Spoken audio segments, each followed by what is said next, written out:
जय जगन्नाथ सारे आज है रविवार तो देह भल ना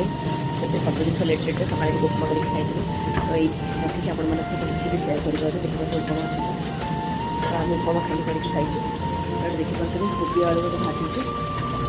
तो तो पानी सरीगला तो से